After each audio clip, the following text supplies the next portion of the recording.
you want to learn more about effective management, head over to mattsingers.com and sign up for my free management training. Welcome to the Mad Singers Management Podcast from madsingers.com, where entrepreneurs and business managers learn and share.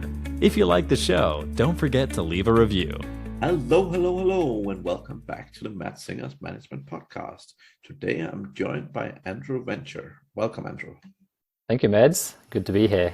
It's fantastic to have you on, and I'm looking forward to today's conversation because, as usual, we're going to talk about my favorite topic in the whole world, which is management. And of course, like myself, you have a lot of good management background and so on. So I'm excited to see what we get around to. So, likewise. Yeah. All right, let's jump into it. Excellent. So just before we kick off, would you mind giving the audience a little bit of introduction to who you are and how you ended up where you are right now? Certainly. So, Andrew Venture, as we discussed, I spent about 20 years in a corporate roles, I should say, in both New Zealand and Australia, in major infrastructure projects. So I designed and built power stations, bridges, roads, gas pipelines, and other related infrastructure. So 20 years, my last project there, I was managing a team of 60 project staff across 5 different time zones and 3 countries, while also managing my own direct report team of 20 people in 2 different sides of the country. So I had a bit of experience there with managing teams and getting things done, remote workforces and the like. And then I got itchy feet and decided to jump into digital nomad type work. So I spent the last 8 years, in fact, being a nomad, living in Thailand, Vietnam, parts of Europe, and most recently in Mexico, doing various different things. And in the last 12 months, I've gone back to my roots and are now doing consulting, operations consulting. So I've tried various things. I've done a bit of Amazon FBA. I've done a website design. I ran a branding agency with a partner at one stage. And now I'm looking to help small to medium-sized businesses scale up using systems and techniques. Fantastic. So I think one of the things that I'd like to talk about a little bit today is around sort of financial delegation. Delegation is obviously a hot topic, and we've talked about that a lot here on the podcast. But financial delegation is something that you and I have talked a bit about. So I'd love to sort of touch a little bit on that from your point of view and how you like going around that and so on, just to see how we can help people with that a little bit. Absolutely. So what I see, Mads, is a lot of smaller business owners, and when I say small, I'm talking about in terms of team numbers, not necessarily turnover. But some smaller business owners really struggle with letting go of the reins, both staff delegation and financial delegation. And the key, the financial questions that come up, people that raise to me, they're saying, well, what happens, how do I give, for example, my VA or my number 2 or even ops manager access to the credit card? Do I give them access to the bank accounts? And how do I sort of keep control of what they're doing? So in a nutshell, what I like to do and what I recommend is giving people a limited financial delegation to start with. So just using a simple example, you have, say, maybe a customer support manager, and you want them to give them some authority to return funds to customers, to refund unhappy customers, maybe give them a small amount of money as a starting bonus. What you can do is start off small and say, look, for $100, you don't need any approval at all. So a customer support manager might have a $100 approval upfront, and they can spend it as they wish and no comeback. And you can even take finer grain control, particularly if you're just letting go, and using, for example, a virtual credit card. And a virtual credit card, you can put on a spend limit, dollars per month, dollars per transaction. And that can be real. If you're really nervous about that, that can be quite a good thing. But just like staffing delegation, financial delegation is done in steps, and you want to retain accountability while giving away some autonomy. So what I suggest is that people come to you, say, for example, $100, it could be $500, is that whatever the amount is, you give them authority to spend that money without any approval. But every week or every month, you ask them to say, how many times did you exercise this authority, and what was it, and typically, why did you do it? So it's not, you're not asking for approval at the time, but you want to look back and go, usually one person might have exercised it, 100 times, and one person exercised it 4 times. And you go, wait a second, what's the difference here? Is there a gap? And then for bigger amounts, you want to encourage your staff to act autonomously. So you want, or what I suggest, I should say, is for you to ask your staff to say, if they want to spend some money, they want to buy some software, they want to do this, they want to, whatever the amount is, they come to you with reasons why that's a good amount of money to spend, and then you approve it or not. So basically starting off small, giving it a clear amount, a clear dollar amount, and potentially a virtual credit card to really have control of that. That's a stepping stone. As trust is built over time, then that amount goes up, and then hopefully within a year, for certain roles, you can take the cap off and you just trust the staff. But you're always keeping them accountable. And what I like to say is my 3 favorite words: trust, but verify. So you trust the staff to do the right thing, but every progress report you have with them, you ask them to verify. You verify it, and you ask them to justify or explain, like how many times they've used Delegation and why they used it, and are they happy about it, basically. So you just keep an eye on things. Okay, that's in a nutshell.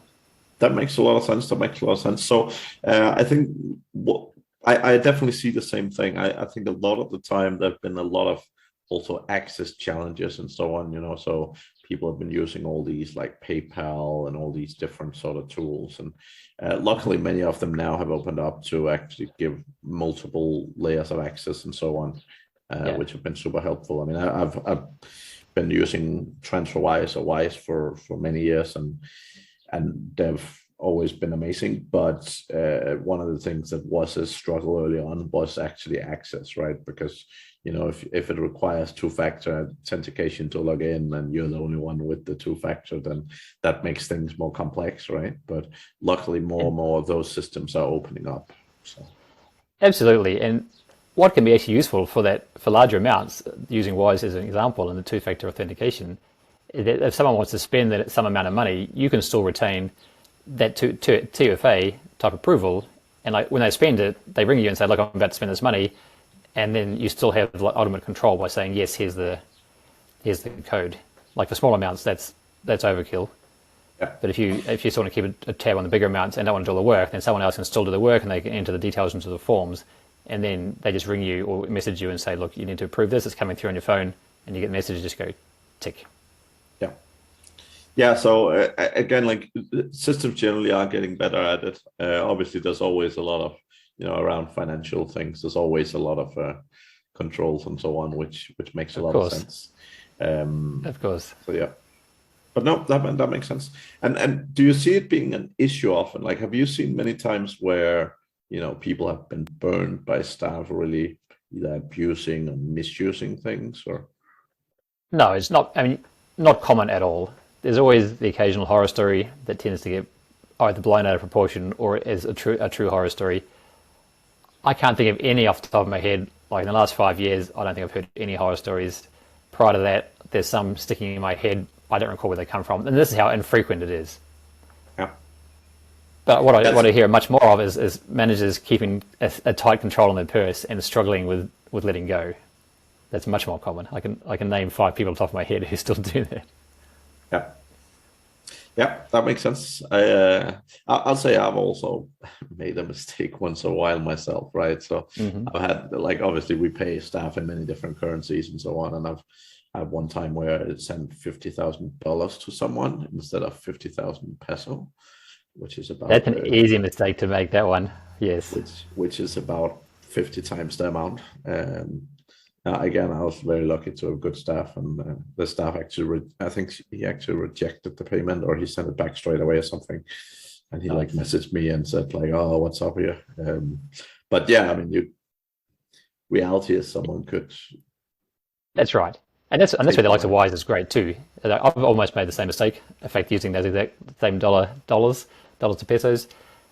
There's a couple more things you can do with that, and one of the things is, I recommend, is if you have like a Wise or even just a bank account and you have someone who has left the business or you no longer pay, take them off the list so you don't accidentally pay them in the future. Current staff are usually more trustworthy or more reliable than people you've had to let go or have left of their own choosing. So I do recommend taking those names off. But also with Wise, you only have the currencies that you actually use on a regular basis. And another thing you can do is have like different accounts. If you're really worried about that sort of stuff, particularly with staff, is you can have a separate Wise account and only have a smaller amount of money in there. $1,000, $5,000 if they have access to that. And then that way, the worst thing that can happen is you lose $5,000, and you keep the money in a separate account that only you have access to. Yeah, I mean, there's many options, and I've seen a lot with PayPal particularly. So in the world of SEO, where I operate quite a bit, lots and lots of people are using PayPal payments all the time. So they're paying sometimes they're paying for links, or sometimes they're paying for like some content or something like that, right? So they've often struggled with that sort of basically giving like PayPal access and so on. So I've done it in a few different ways over time. So sometimes I've actually I've gotten like a virtual credit card, and I've given the person basically access to create their own PayPal, so they had full access to it and so on. But then exactly as you say, like they were basically documenting every spend they had. And again, that's worked for me.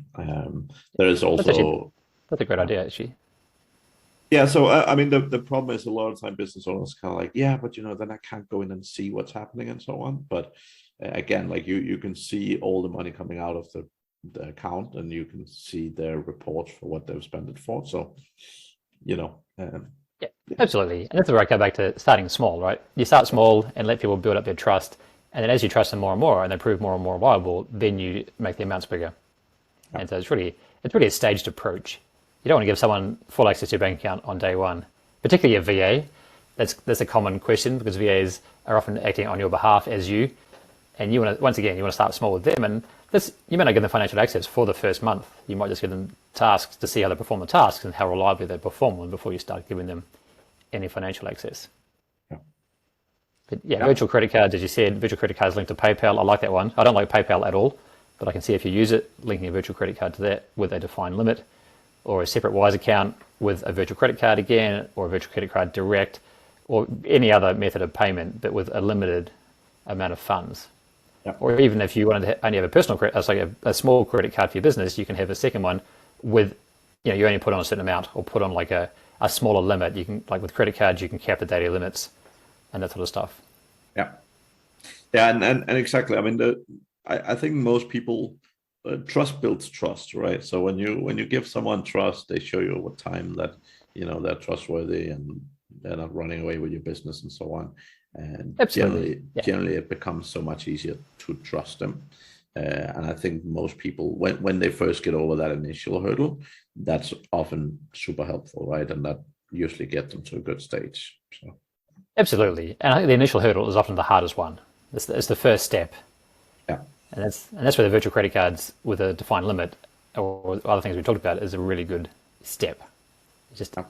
It's peace of mind. It limits your exposure to whatever your daily cap or your monthly cap is on the credit card. Now, I've actually had a not super great experience with a staff member that had access to money. So I wanted to just talk a little bit about that. But basically, I had a staff member at one point that was doing certain things and had access to a fair chunk of cash, and had a family friend and problems, or like significant health conditions. And unfortunately, the staff member chose to spend some money in a different place than it was intended to put it politely. Right, that's not good. And that was obviously not part of the plan. But actually, the staff member, it took me a while before I realized, because it wasn't actually onto the place that was supposed to get paid. Started chasing up that I actually realized the payment hadn't been made. I mean, ultimately the staff member came clean and ended up paying back the money and so on over a period of time. But obviously, that was obviously a bit difficult from a trust perspective. Absolutely, and that's totally a not ideal situation. But how many of those situations have you had over the course of your business career? That's the only one ever. That's the only one. So that's a perfect example. Like in many years, you had one example, and while it was a breach of trust, you actually got the money back in the end. It wasn't a total breach. No, definitely not. But definitely from a trust perspective, it's obviously not a nice experience. But not at all. And that's not a good experience at all. Yeah. As I always say, most people Well, people don't wake up and want to be bad people, right? So usually when people do things that are either unethical or whatever, there's usually a reason behind it, right? So again, as long as you communicate well with people, then yeah. Yeah, like the thing is, particularly the finances and that sort of thing, there's all these horror stories out there, and they do the rounds, and they're blown up out of proportion. They've multiplied, and bad news tends to stick, whereas good news doesn't. Sure. So you're going to have 100 good experiences and maybe have one bad one, or more likely, you're going to have 1,000 good experiences and one bad one. Yeah. So, I'd encourage all the business owners not to get put off. Like, you hire the staff to get out of the business, you delegate responsibility, and part of that is financial responsibility as well. It's just a case of letting go in a structured manner. Totally. Trust but verify, as we said before. Yeah. Right. So the other thing is, I guess, around operations, and I mean, you've been very much in operation for quite a while, right? So Yes. many small business owners are looking at a few aspects around operations. So one is, when's the right time to hire an operations manager? And the second question I often get a lot that's very related to it is, do you promote from within, or do you always hire from the outside? So what's your thoughts on those? Both good questions there, Mads. Going to the first one first, the when do you hire? I typically say you don't want to even think about hiring an ops manager until you have around about 6 staff. There can be exceptions. If you're an e-commerce business, a high turnover, low staff business, then that you might want to hire an ops manager early. But essentially, it's when you start having systems in place, you're doing repeatable processes, you have at least a couple of team members, and you have some money coming in. And that money might only be, let's say, $500,000 coming in. If you're a service business, if you're an e-commerce business, that might be a little bit less in terms of income. It's sort of when you need some help that a VA is not capable of giving, essentially, or existing team. And the reason I say a lot of times around 6 people, six staff members, is that sort of is a good number to manage for one person. And after that, it just gets a bit harder to run a business and manage that much staff at one time. And an ops manager can really take some of that burden off you. Yeah, that makes a lot of sense. And I mean, I normally recommend that as a business owner, 5 to 6 staff is really the maximum you should have reporting directly to you, right? Yeah. So that makes a lot of sense. And I'd also say, yeah, absolutely. And it depends on the nature of the business as well. Sure. Like some businesses, agencies, for example, that have a lot of staff, like it's a staff-based business, then you might have a few more staff, but you're going to be employing managers, staff managers, or team leads before that. You might even have, say, 10 or 12 staff and 1 or 2 team leads already. And then you might have an ops manager on top of that to actually manage the business. So ops manager can manage staff, or they can manage the back end, or some combination of that. And like they can manage VAs as well, or the VA can even keep an oversight of an ops manager. Yeah. We're going to your second question there. Oh, sorry. Yep. No, go ahead. So go to the second question. That's a tricky one. And I want to say it depends. That's entirely a cop-out. But if you have good people in your business who like operations, who are good at it, absolutely promote from within for that. But if you're a business that is full of, for example, marketers, or you're, ads experts, then they probably are not necessarily good ops managers. So it is a tricky call. There's nothing wrong with hiring from outside, and there's nothing wrong from hiring within, as long as the people within have good resources. So I'm going to say it goes to the quality of the people you have already with respect to an operations ability. So good staff. I came from an engineering background originally, and we always used to say engineers made terrible managers. So you'd never promote an engineer, for example, to a team manager unless you had to, because that wasn't their skill set, as a rule of thumb. And a lot of businesses tend to get blinded by that as well. Some business owners, they think their staff is great, and often are great at the job. It doesn't mean they're great at a new job. So that's interesting. One of my key philosophies is that if people have the capability of learning to become great at something, they can generally learn to become great at management as well. But obviously it takes time. So it's not, my philosophy is that people are not, just because someone is a good sales guy, doesn't make them a good manager right out of the gate. But fundamentally they have the capability to learn. Like if they can teach themselves, or, work with themselves enough to become a top sales guy, they can also work with themselves to get themselves to a good level of performance from being, for example, an ops manager, right? So I think, yes. yeah. What I would say is that management and sales are both people-driven businesses. So I'd say the salesperson has a leg up already because he's already hopefully a people person. Whereas operations are more detailed typically. So you want someone who has a detailed bent. But I entirely agree. If they have shown the capability to learn and they have an interest as well, then it's perfectly okay to train someone up. But as you said, it takes time. So it goes to the business owner then to how much time do you want to spend training up the ops manager? And also how much money. This goes back to the first one as well. Like when do you hire? It's how much money do you have spare? And like anything, you can hire a budget ops manager or hire someone, promote from within very cheaply, but that's going to take more time of the business owner to train them up and more oversight. Whereas someone who's much more senior and probably more expensive is going to take less. So those are two challenges as well. Definitely. I think just around that one as well, I think my focus is always trying to grow people early on. I think one of the biggest challenges that I see is when people don't delegate and don't grow people early, then often there's not people ready to move into, ready to get promoted as much. So I think a lot of my focus, at least, both when I'm building my own businesses, but also working with other teams, is consistently try and ensure that, they have a solid process for developing their staff, because it just makes such a big difference if you actually develop the staff well in terms of the future of your own business, right? Because if you develop them well, if you make them ready for growth, then you also make it much easier for yourself to promote, not just from within, but really hire great people in general. Right? Absolutely. I think that you just talked to a much bigger issue there.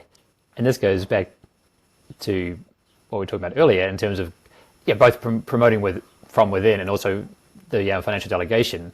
And financial delegation is only one small part, and that is, as you said, it's building trust, but it's also developing your staff. Yeah. So the same approach you just mentioned applies to every aspect, whether it's operations or financial delegation or hard skills or marketing or sales. Yeah, and I think fundamentally when you look at it, right, like a lot of the time, there's definitely a struggle with delegation, but I think also it's just a focus of it. Like a lot of the time, business owners there's always plenty of stuff to do, and developing your staff is often not number one on the agenda, so it's often to get overlooked. Yes. But if you actually do invest some time and effort into it, it just makes your future growth significantly easier, right? Absolutely, and I liken this to parents with children. It's when a child is very young and you want to teach them to do the dishes, for example, it's much faster to do the dishes yourself. It takes many months and many tears to teach a child how to do something properly. But once they're done, you can go do the dishes and they'll head off and do them. And that's it, that's payback. And business owners are just the same. Developing staff and skills is a long-term payback. So in the longer term, it's much more, it's a very wise use of time and resources to develop staff. Whereas in the short term, it's frustratingly hard, or can be hard. Definitely. Yeah. And for me, like one of the big things is always, early on, it's often not as much of an issue, but I think later on in the process, hiring particularly senior staff from the outside have a lot more uncertainty, right?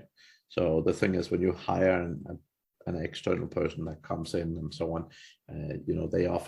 they often come in with their own ideas and visions and stuff. Ideas, absolutely. Which is great, but at the same time, the risk of failure and the risk of significant cost to a business also increases with that, right? So if you hire an operations manager to manage a big business or a big part of the business, if things really fail, it can go very, very wrong. Right. Whereas typically when you recruit from within, you have a much better feel and a much better understanding for what you will get. You absolutely do. And particularly for smaller teams, like the first ops manager with, say, 6 staff, then the ops manager from the outside represents 1/7 of your entire team and with much more power. So he probably represents half the power in the business, or maybe a third of the power. So yes, you need to make sure that's the right choice, that the ops manager is the right fit. Otherwise, hire from within. Of course, the downside of hiring from within is you need to replace that person whatever role you've hired from or promoted from, they need to be replaced. But maybe that's easier as well. Typically, as if you build good systems, replacing someone further down the chain should generally be easier. Yes, but absolutely. Particularly if you have a consistent business where you have 5 or 6 or 10 people doing a similar role, then you should have good systems in place. Yes, definitely. Yeah. So ops manager, that's the other hard thing. Ops manager is it's a different hire for most businesses for the first time round. So it can be a bit harder to find someone. I mean, there are businesses that basically the businesses that they focus on hiring ops managers for other businesses. So they can be useful as well. But once again, at a cost. How do you generally recommend people go around finding a good ops manager? The first thing I'd say is ask your circle, whatever circle you're in, business circle, ask them, because a lot of ops managers are good at different stages of the business, and if you're just starting out, there's oftentimes a business owner that you'll know, or someone who knows someone, that they are moving on. They're getting their business is growing, and they want like a larger scale ops manager who has a different skill set, and they will recommend, or they have a spare. They may have just recently got rid of their ops manager, or the ops manager has left looking for a new opportunity. And so that's the first port of call. Ask around. The second port of call, I would say, if you want to do the work yourself, is jobs boards. It's, if you want a remote ops manager, then look for remote ones. If remote jobs boards, of which there are at least a dozen. And once again, your business community that you're in might already have some sort of jobs board. Or if you don't do this yourself, is hire a third-party service to do it for you. And they can help you, recommend like the sort of people you want to hire from, the sort of pool you want to hire from, and maybe some skill sets, and they have obviously a base already. The other thing I was going to say is it's time zones as well, particularly if you're hiring remotely. Then you want someone who's obviously on your time zone or similar to your time zone or your customer's time zone, and not across the world. So don't always chase the cheapest person, would be my suggestion. Yep, that makes sense. What are the sort of key things to look for? Like, how do you figure out to find the right profile and so on? How do you go about doing that? That's a tricky one, and I guess this is a question that applies to every hire you make. For ops managers in particular, I suggest you want someone who is detail focused, not necessarily overly detailed, but like they pay attention to details. They have some staff management experience. Or once again, if you want to train them up from scratch, is find someone who's dead keen to learn. Enthusiasm is a good one. Cultural fit, I think, is very important for an ops manager, because often ops manager becomes the number 2 person in the business, and so you need to get on well with them. And it's also someone who said, well, like, cultural fit's important. It's someone who's not afraid to challenge you as a business owner. So they said ops manager often is number 2, and you want your number 2 to be able to question you. And like, are you sure about this? Have you thought about this? So I like Eastern Europeans for that, as it compared to say Filipinos, is like a cultural thing for ops managers. Eastern Europeans tend to be very direct. Americans obviously very similar. Western cultures are very similar to that. Yeah. So yeah, I think those are the main ones. And then the other thing, and I'm sure you've covered this numerous times before, is I recommend a test task, just like any other role. So ops managers is worth putting together a test task and having the short list of maybe 3 people doing the same task for you, and giving them some leeway with cost. So for a lower level position, you might say, I want you to do this in 2 hours, or spend 2 hours doing this one task. An ops manager, you might say, spend up to X hours doing this task and tell me how many hours it took you. And that can help you just gauge, by whether are they going to be responsible. If you give someone up to 10 hours and they take 10 hours exactly, then you're going to go, hang on a minute, did they just take 10 hours because I gave it to them? But if you give someone 10 hours and say up to 10, and they spent 8, and they say I spent doing X, Y, and Z, that's a much better indication that person's a better fit for you, because they took the amount of time required to do the work, as opposed to filling the work to the hours allocated. I like that. Excellent. Right. So next, I guess, so lots of operations manager info and so on. What is typically the next roles that you look to hire for? So you said around 6 people or so. You look at an operations manager. What are sort of the next levels of managers that you typically recommend people to look for? That's an interesting one, Mads, and I don't have a fixed suggestion. Like a lot of that depends on the type of business. Mm-hmm. Yeah. So, I mean, often a VA is the first person you hire, and then whatever your business is about, you hire people to support the running of that business, whether it's agency reps or e-commerce people or staffing recruiters, whatever the business is. I think what happens next, though, typically with the ops manager in place, is that you try as business owner to offload a lot of the day-to-day running onto them, which frees you to grow the business. So a lot of times the next hire is actually, it's just someone who you already have. It's just repeating some roles as the business scales up. Yeah. So I want to say after ops manager is hiring more of the same people you already have to grow, and then hiring potentially a manager, a team lead or a staff manager to manage those people.